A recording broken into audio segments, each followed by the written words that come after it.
down pat. Okay, so now we're going down into the core beliefs. Now, this was not part of the vocabulary words, but I'm a firm believer that if you don't know where your beliefs stand at, then you really can't go much further than where we're already at. You have to know where your beliefs stand at. And you got to stop believing everything from the outside in and flip it around. You know, we see those people with the fancy cars and stuff like that, and we be like, oh, that's going to be me right there. So when you go into business, you can't think fancy. You got to think this is what I want to do. This is what I love to do. And if I don't make no dime, I'm going to keep at it till I can get something. You know, you don't want your focus to be on money. So core beliefs, and I'm going to give you 4 of the entrepreneur core beliefs, which is, well, first let me tell y'all the story, though. I thought this was so amazing when I was studying. I said, my God, people don't know how big God is. They don't know. They don't know how big God is. They keep saying they believe in God, but they act a different way.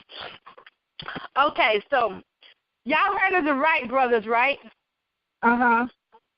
The Wright brothers were the ones who, Wilbur and Orville Wright, they were the ones who originally invented the airplane.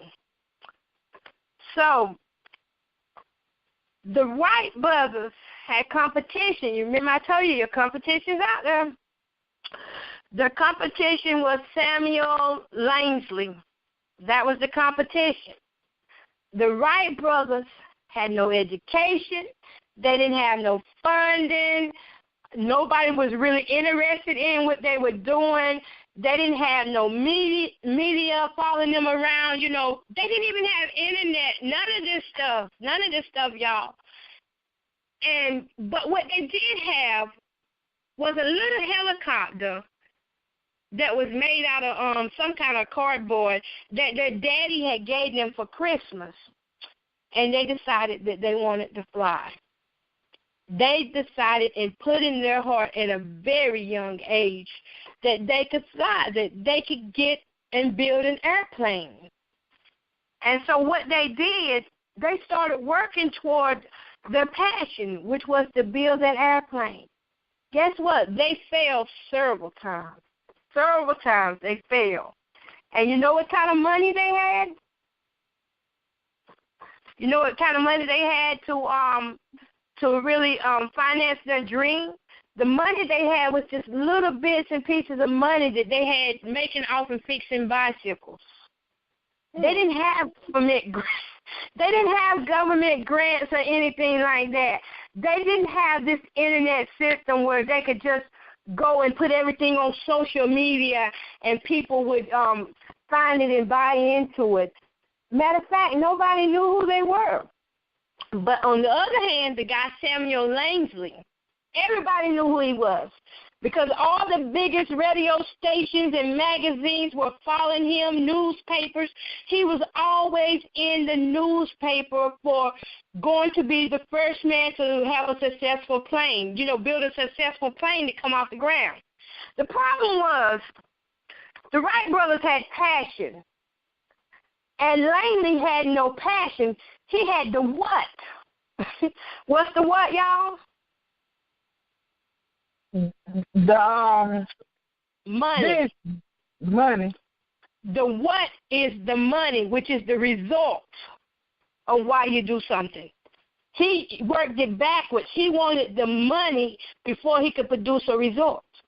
He wanted the result before he never, put it like this, he never had a passion for it. He never had a passion for it. So he got all this government grants and funding. I mean, he got money, buku money. Listen, this man had the army, the military backing him to build a plane. To build a plane. The military was backing this man. And guess what? He didn't do it. Those two little boys from Ohio built that plane with what they had, which was their passion and a dream, and their little bicycle money. They built that plane. and Samuel Langley, once he found out that the Wright brothers got their plane off the ground, and look, this was even more fascinating. When they finally got the plane to fly, they found out what was wrong with it.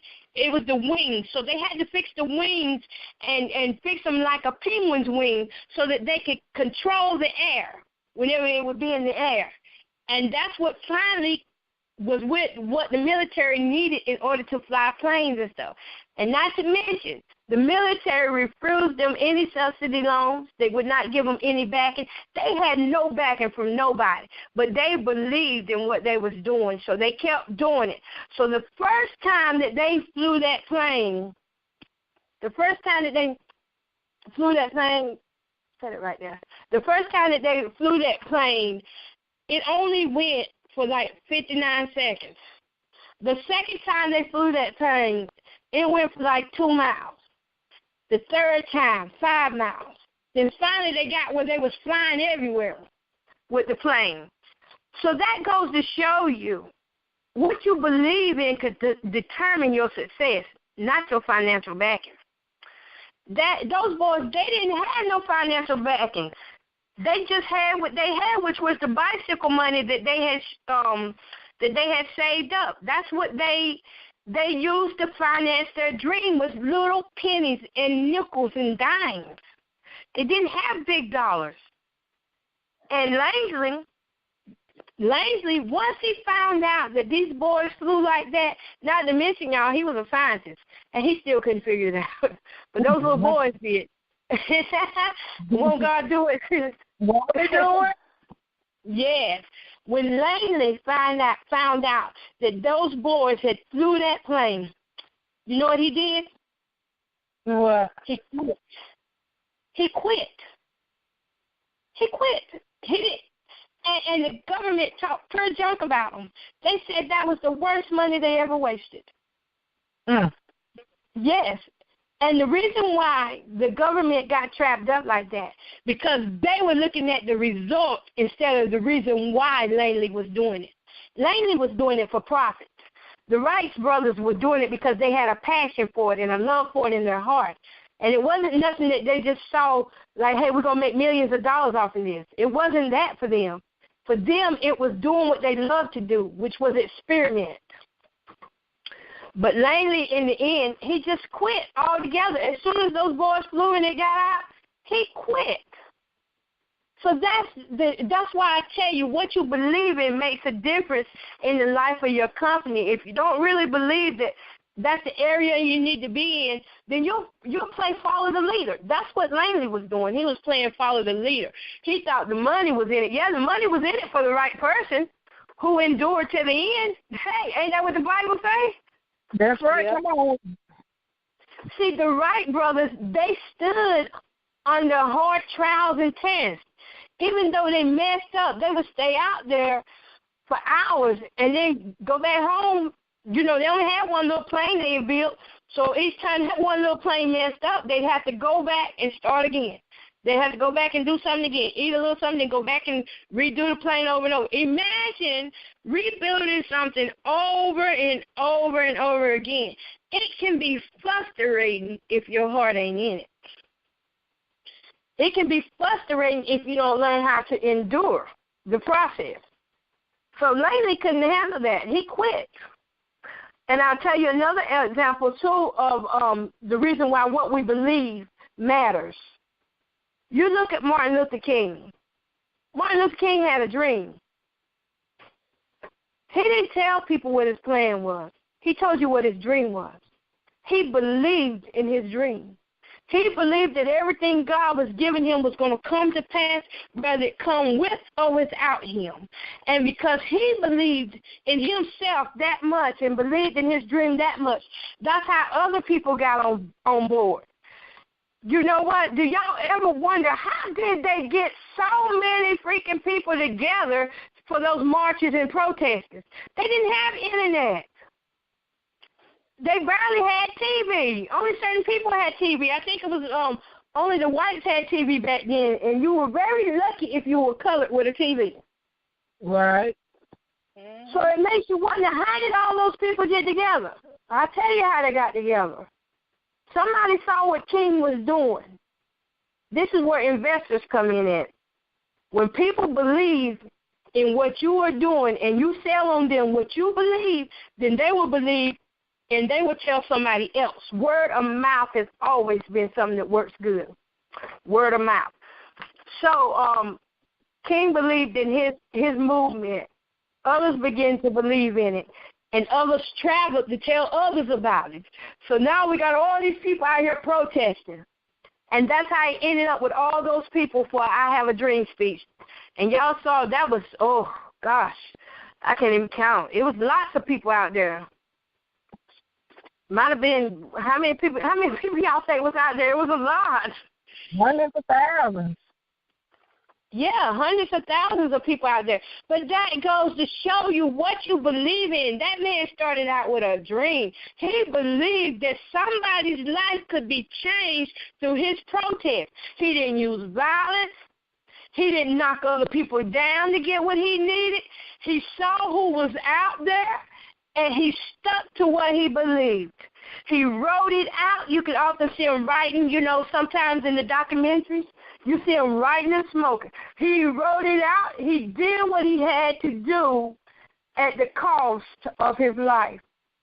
He left here believing that his dream would manifest, and it did. It did, because he made everybody realize the reason why he needed everybody to come together, which was freedom. It was freedom for everybody. So that was another example there of why your belief system has to be solid. It has to be stable.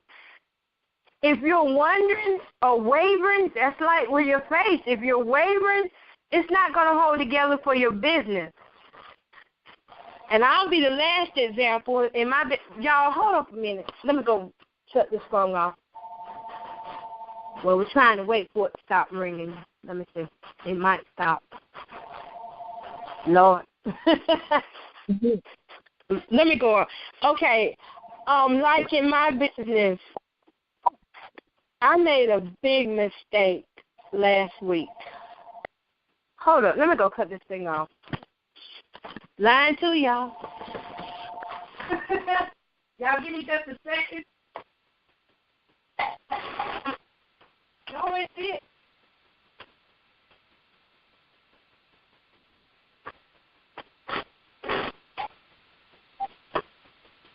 Okay, I'm back, y'all. Now, last week, I made a bad investment, but I'm hoping to correct it by the end of this week. I had an artist that I really believe in. It's not my artist, but I really believe in this girl's work. And so I get on the line with, they said they wanted to be internationally connected. So I get on the line with my international people, and I'm just doing what I do because I love doing it. And I believed in this girl's music, and I believe that she had the right fit for the station over there because they don't play anything. So you got to know what you're saying when you send them something. So I left it up to them to send that music in. And tonight I got hit up by the guy from England in the UK. He said, Coco, I haven't received any music. And I said, really? I said, oh, my God, they were supposed to send it last week. He said, they haven't sent anything. So that was a bad investment for me. I believed in her, but at the same time, because of my integrity in international affiliations, the guy is giving me another chance to come in there and get that music to them. But if I don't get that music to him, it could hurt my relationship with that company. And so whenever you believe in something, sometimes you just have to wait it out and see if it's worth the investment. I thought the girl was worth it, and, they were pushing hard like they wanted it, but when it came down to the work, they didn't want to do it. When it came down to the work, they didn't want to put the work in, which was simple. The work was only to mail it over into England. That's all they had to do was mail it to England, but they had to do it through Express, and they didn't do that.